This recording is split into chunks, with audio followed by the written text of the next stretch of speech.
دھیان سے سن لیں، جناب ابو طالب مسلمان تھے یا نہیں تھے، یہ مسئلہ ضروریات دین میں سے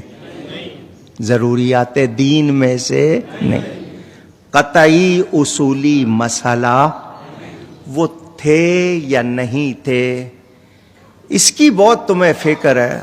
خود اپنے آپ کو دیکھو، تم مومن ہو یا نہیں ہو، اپنے ایمان کی فکر کرو، اپنے ایمان کی حفاظت کرو۔ ہم سے ان کے بارے میں قیامت میں نہیں پوچھا جائے گا کہ ان کو مومن مانتے تھے یا نہیں، ہم سے ہمارے ایمان کا سوال ہوگا۔ وہ نبی پاک صلی اللہ علیہ وسلم کے چچا ہیں، انہوں نے نبی کی نعتیں بھی کہیں، نبی کی خدمت بھی کی، نبی کی حفاظت بھی کی، ظاہری طور پر سہارا۔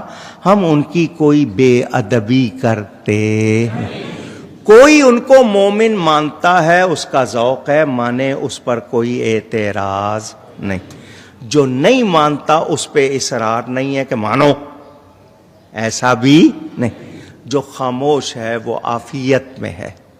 میرے بھائی، جب ہم ایسی باتوں میں دخل دینا شروع کر دیتے ہیں جو ہماری نہیں، جنت دوزخ دینے اللہ کا کام ہے، وہ قیامت کے دن فیصلے کرے گا۔ جو شخص جنتی ہوگا، لوگوں کے کہنے سے وہ دوزخی نہیں ہو جائے گا، دوزخی ہے وہ جنتی نہیں بن جائے گا۔ کیوں ہم ان باتوں میں پڑے رہیں؟ یہ داور محشر جو ہے، جس نے مالک یوم الدین نے فیصلے کرنے ہیں، اس پر یہ باتیں چھوڑ دیں۔ باقی رہ گئی یہ بات کہ ابو طالب ایمان لائے تھے یا نہیں لائے تھے۔ اب اہل سنت کی زیادہ تعداد کہتی ہے وہ ایمان نہیں لائے، شیعہ کہتے ہیں وہ مومن تھے، مگر اس بات پر شیعہ بھی متفق ہیں، جھگڑے کی بات نہیں، کہ دنیا میں وہ اسلام نہیں لائے۔ صاف بات جو کتابوں صاحب زبان سے جو کہ یہاں انہوں نے کوئی کلمہ کا اعلان نہیں کیا، کوئی آپ کے ساتھ نماز نہیں پڑھی، کسی قسم کا ایسا رویہ۔ ٹھیک ہے، آپ کی حمایت بھی کی، بیٹے بھی ساتھ دیتے رہے، ان کو بھی کہا کہ بھائی کا ساتھ نہ چھوڑنا، بیوی بھی اسلام لائی، یہ سب باتیں، مگر یہاں ظاہر میں وہ بالکل شیعہ بھی کہتے ہیں کہ وہ نہ پہلے جیسے تقیہ ہوتا تھا، بظاہر اسی طرح بنے رہے جس طرح کافر تھے، کوئی اسلام کا انہوں نے اعلان نہیں کیا۔ وہ کافر اور مشرک ہی سمجھے جاتے ہیں، یہ کافی میں بھی ہے، مگر وہ کہتے ہیں اندر سے مومن تھے۔ بسم اللہ، اگر اندر سے مومن تھے تو اللہ تعالیٰ ان سے یہی سلوک کرے گا، مگر دنیا میں سب مانتے ہیں کہ انہوں نے اسلام کا اعلان۔ لیکن شیعہ تو نہیں مانتے، شیعہ نہیں مانتے ہیں بھائی، مجھ سے زیادہ شیعوں کو کون جانتا، میں سارا ان کا دفتر حاضر کیے ہوں، سب مانتے ہیں کہ دنیا میں وہ بالکل غیر مسلموں کی طرح رہے۔ اب کہتے ہیں اندر سے وہ مومن تھے، ہمیں اس سے کوئی بحث نہیں، اگر اندر سے مومن ہے تو اللہ جانتا، مگر ہم بالکل ظاہر جانتے، وہ کہتے ہیں بالکل ان کو بھی لوگ مشرک سمجھتے تھے، اسی طرح ان سے سلوک ہوتا تھا، مگر اس بارے میں ایک حکمت کا بیان کرتے ہیں کہ یہ انہوں نے رویہ اسلام کی بہتری کے لیے اختیار کر لیا تھا۔ رہے چچا ابو طالب، انہوں نے نبوت کے دور کو پایا، اور پیارے حبیب محمد کریم صلی اللہ علیہ وسلم نے بہت درد سے، محبت سے اپنے چچا کو بارہا ایمان کی، اسلام کی دعوت دی، حتیٰ کہ وفات کے لمحے تک آپ علیہ السلام ان کے سرہانے پہ بیٹھے رہے۔ جب ابو طالب اس طرح مرگ پہ تھا، پیارے حبیب آگے بیٹھ گئے اور کہنے لگے، چچا قل لا الہ الا اللہ فی اذنی، میرے کان میں ہی ایک مرتبہ پڑھ لے لا الہ الا اللہ۔ ابو طالب محمد کریم صلی اللہ علیہ وسلم کی شریعت کو جھوٹا نہیں جانتے تھے، سچا مانتے تھے، قرآن کو، دین کو، اسلام کو، حقیقت کو سمجھتے تھے۔ پھر کیا چیز تھی جو ایمان لانے سے انہیں روکے رکھی؟ وہ کہا کرتے تھے کہ عرب کی عورتیں تانے دیں گی کہ دادا کے باپ کے دین کو چھوڑ کر بھتیجے کے دین پہ آ گیا، مجھے ان تانوں کا ڈر نہ ہوتا میں کلمہ پڑھ لیتا، لیکن اب میں اپنے باپ کے دین پر، یہ آخری الفاظ ہیں، علی دین عبد المطلب، باپ کے دین پر، اور فوت ہو گیا۔ سے نظامی اگر کوئی پڑھتا پڑھاتا ہے تو مشکات کا کتاب الایمان، یہ جو تنظیم نے شارٹ کیا ہوا ہے، 3 پہلے صفحوں میں یہ مسئلہ لکھا ہے، مشکات میں حدیث۔ جب میرے آقا علیہ السلام سے پوچھا گیا کوئی ایسا کلمہ بتاؤ کہ بندہ بالکل شارٹ طریقہ جنت میں جانے کا، تو سرکار نے فرمایا وہ کلمہ پڑھے جو میرے چچے نے رد کر دیا تھا۔ یہ تو مشکات کے پہلے 3 ورقوں میں لکھا ہے۔ میں كذبت بيت الله نبذا محمدا ولما نطاعن حوله ونناضل ونسلمه ينسلمه حتى نسرى حوله ونذهل عن أبنائنا والحلائل وأبيض يستسقى الغمام بوجهه ثمان الجتامى عصبة للأرامل يعوذ به له الله من آلها وهم عنده في نعمة وفواضل. اپنے چچا کے شعر کو پیش کیا. یا رسول اللہ، جو چچا ابو طالب نے قصیدہ پڑھا تھا آپ کی شان میں، اور اس میں یہ شعر کہا تھا، آج وہ ہوتے تو جان لیتے کہ میں نے اس شعر کا حق ادا کر دیا. کہ ہاں تم کیا سمجھتے ہو کہ میں اپنے بھتیجے کو چھوڑ دوں گا؟ نہ میری تلوار چلے گی، نہ میرا نیزہ اٹھے گا، نہ میرا تیر چلے گا. اس سے پہلے ہم چھوڑ دیں؟ نہیں. ہاں میں اسے چھوڑ دوں گا. کب؟ جب میری لاش کے ٹوٹے ٹوٹے ہو چکے ہوں گے، جب میرا گھرانہ چاروں طرف قربان ہو چکا ہوگا. ٹھیک ہے، مڑ لے جے اس تو پہلے کوئی مائدہ لال لیتے بھی کھوے. ہاں کہ یا رسول اللہ، آج میں نے اس شعر کا حق ادا کیا. ہاں کا پیمانہ ان کی محبت اور ان کا عمل اور ان کا کردار ہے رات دن کا، تو پھر پیمانہ یہ ہے.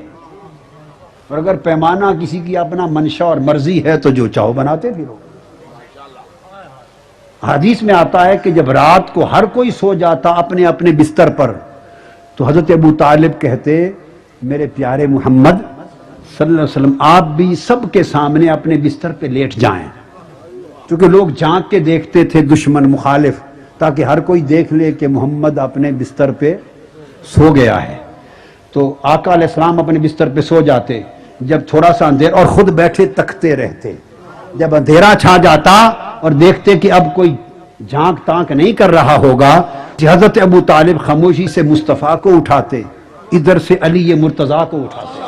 ہائے کہ کوئی بدبخت اگر رات کو تلوار لے کے حملہ کرے تو میرے علی پر ہو جائے، محمد پر نہ ہو. اب مجھے اپنے ایمان کے ساتھ قسم کھا کے بتا دو کہ اگر بات بڑی خاص ہے، بعض لوگ یہ کہہ سکتے ہیں کہ انہیں بطور بھتیجے کے، یتیم بھتیجے تھے، یتیم بھائی کے بیٹے تھے، محبت بہت تھی، اور یہ صرف وہ طبی نسبی محبت کی وجہ سے ایسا کرتے تھے. مان لیا، کوئی شک نہیں، بڑی محبت تھی. مگر یہ بات میری سمجھ میں نہیں آئی، جتنی محبت ہو، لاکھ ہو، مگر بے پناہ محبت کے باوجود کوئی اس محبت کے ساتھ بھتیجے پر بیٹا بھی قربان کرتا ہے؟ بھتیجے پر کوئی بیٹا قربان کرتا ہے؟ اگر خالی یہ عمل بھتیجا سمجھ کے کرتے تو اوروں کو لٹاتے، علی کو نہ لٹاتے. اور جب علی کو ان کے بستر پہ اور ان کو اس بستر پہ لٹا دیا تو یہ محبت صرف بھتیجا کر کے نہیں، نبی آخر الزماں کر کے بھی تھی. آپ صحیح کہتے ہیں، آپ کا عقیدہ ٹھیک ہے کہ حضرت ابو طالب کے ایمان کا کسی سے مقایسہ نہیں کیا جا سکتا، جتنا فرما رہے ہیں. مگر ہم کیا کریں کہ صحیح بخاری کی ایک بہت معتبر کتاب کی بہت معتبر حدیث ہے، اس میں حضرت نے لکھا ہوا ہے کہ حضرت نے کلمہ نہیں پڑھا.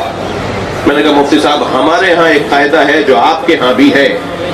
قاعدہ یہ ہے کہ اگر کوئی حدیث، توجہ ہے، اگر کوئی حدیث قرآن سے ٹکرا رہی ہو تو میرے معصوم امام نے ارشاد فرمایا فَضْرِبُوهُ عَلَى الْجِدَارِ، اسے دیوار پر مار دو. ہمارا کلام کبھی قرآن سے نہیں ٹکرائے گا، وہ ہماری حدیث ہی نہیں ہے. جو حدیث قرآن سے ٹکرائے، صریح قرآن کا حکم ہے، اس سے حدیث رویہ کرو. تو قرآن کو مانو، حدیث کو نہ مانو. میں نے کہا آپ کے ہاں یہ قاعدہ ہے؟ کہنے لگے جی ہمارے یہاں بھی قاعدہ ہے. قرآن سے اگر کوئی حدیث ٹکرائے گی ہم اسے نہیں مانیں گے، چاہے اس کی سند ٹھیک ہو، چاہے اس کا متن ٹھیک ہو، وہ حدیث ہی نہیں ہے. میں نے کہا مولانا اگر یہ حدیث مان لیں کہ ٹھیک بھی ہے جو آپ فرما رہے ہیں صحیح بخاری میں ہے، تو میں ایک آیت پڑھ دیتا ہوں، ذرا دیکھیے یہ قرآن کی آیت کا مقابلہ کر رہی ہے یا نہیں. کہنے لگے سنائیے مجھے قرآن کی آیت سنائیے. میں نے آیت سنائی سورہ مبارکہ انفال کی 74ویں آیت، جس میں پروردگار عالم ارشاد فرما رہا ہے والذین آووا ونصروا اولئک هم المؤمنون حقا لهم مغفرۃ ورزق کریم. جنہوں نے میرے نبی کو پناہ دی اور میرے نبی کی مدد کی وہی واقعی مومن ہیں. امام علامہ صاحب تفسیر المعانی آپ فرماتے ہیں کہ حضرت ابو طالب کی چونکہ جو سادات ہیں وہ ان کے جد ہیں، ائمہ اہل بیت کے وہ جد ہیں، حضرت مولا علی کے وہ والد ہیں، اور ان کا معاملہ یہ ہے کہ انہوں نے حضور کی بے پناہ خدمت کی ہے، اور یہ بات سیدی اعلیٰ حضرت نے فتاوی رضویہ شریف کے اندر بھی لکھی ہے کہ ان کا معاملہ اور لوگوں ابو لہب جیسا ہی ان جیسا نہیں ہے، انہوں نے ساری زندگی حضور کی غلامی میں گزاری ہے، محبت کی ہے، پیار کی ہے، اس قدر محبت کی ہے کہ واضح روایات میں موجود ہے کہ جناب حضرت ابو طالب اپنے بیٹوں سے بڑھ کے رسول اللہ سے محبت فرماتے تھے. تو چونکہ اس سے سادات کی دل آزاری ہوتی ہے، خود آل بیت کے ائمہ کے وہ جد ہیں، ان کی دل آزاری ہوتی ہے، اس لیے علامہ آلوسی فرماتے ہیں کہ ان کا ذکر جب بھی کریں تو اچھے انداز سے کریں تاکہ سادات کی دل آزاری نہ ہو. اور اس میں کوئی شک نہیں ہے کہ جو چیز سادات کا دل دکھاتی ہے وہ سیدہ زہرا کا دل دکھاتی ہے، اس لیے ان کا ادب باقی ایمان عدم ایمان دونوں طرف کے علماء اہل سنت کے یہ نظریہ ہے. بالکل ٹھیک. یہاں تک کہ اپنے سگے چچا ایمان نہیں لے کر آ رہے، جنہوں نے آپ کو پالا بچپن سے، چلو وہ تو دشمن تھے، وہ ایمان نہ لائیں تو انسان صبر کرتا ہے، یہ تو دشمن ہے.